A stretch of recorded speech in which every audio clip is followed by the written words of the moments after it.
ਤੇ ਪਿਆਰੇ ਦਰਸ਼ਕੋ, ਹੁਣ ਆਪਾਂ ਗੱਲ ਕਰਦੇ ਹਾਂ ਪੰਜਾਬ ਦੀ।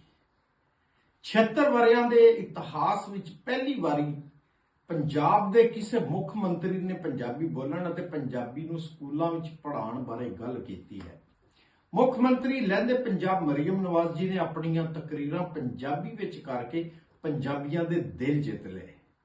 ਇਸ ਤੋਂ ਵੱਡੀ ਖੁਸ਼ੀ ਦੀ ਗੱਲ ਇਹ ਵੀ ਹੈ ਕਿ ਪੰਜਾਬੀ ਨੂੰ ਸਕੂਲਾਂ ਵਿੱਚ ਪੜ੍ਹਾਉਣ ਦਾ ਸੁਪਨਾ ਜਿਹੜਾ ਵਰਿਆਂ ਤੋਂ ਪੰਜਾਬੀ ਸੇਵਕ ਵੇਖ ਰਹੇ ਸਨ, ਪੂਰਾ ਕਰਨ ਦਾ ਵਾਅਦਾ ਵੀ ਕੀਤਾ ਕਿ ਪੰਜਾਬੀ ਨੂੰ ਸਕੂਲਾਂ ਵਿੱਚ ਪੜ੍ਹਾਇਆ ਜਾਵੇਗਾ।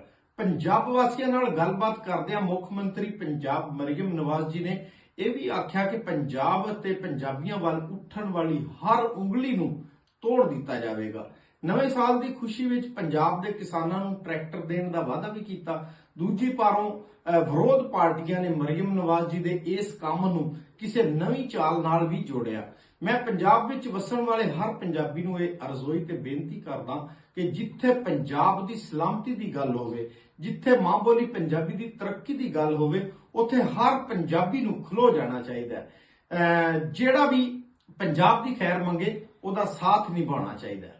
ਮੁੱਖ ਮੰਤਰੀ ਪੰਜਾਬ ਮਰੀਮ ਨਵਾਜ਼ ਜੀ ਨੇ ਅਸੈਂਬਲੀ ਵਿੱਚ ਪੰਜਾਬੀ ਬੋਲ ਕੇ ਉਸ ਹੀਨ ਭਾਵਨਾ, ਉਸ ਸ਼ਰਮ ਨੂੰ ਦੂਰ ਕੀਤਾ ਹੈ ਜੋ ਵਰਿਆਂ ਤੋਂ ਚੱਲਦੀ ਆ ਰਹੀ ਸੀ ਕਿ ਪੰਜਾਬੀ ਅਨਪੜ੍ਹਾਂ ਦੀ ਬੋਲੀ ਹੈ, ਜਿਸ ਲਈ ਪੜ੍ਹਿਆ ਲਿਖਿਆ ਪੰਜਾਬੀ ਵੀ ਪੰਜਾਬੀ ਬੋਲਣ ਤੇ ਝਿਜਕ ਤੇ ਝਾਕਾ ਮਹਿਸੂਸ ਕਰਦੇ ਸੀ।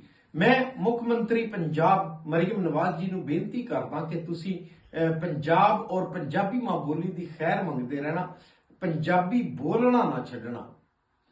ਜੀਵੇ ਪੰਜਾਬ, ਵਸਦੇ ਰਹਿਣ ਪੰਜਾਬੀ। ਰੱਬ ਰਾਖਾ।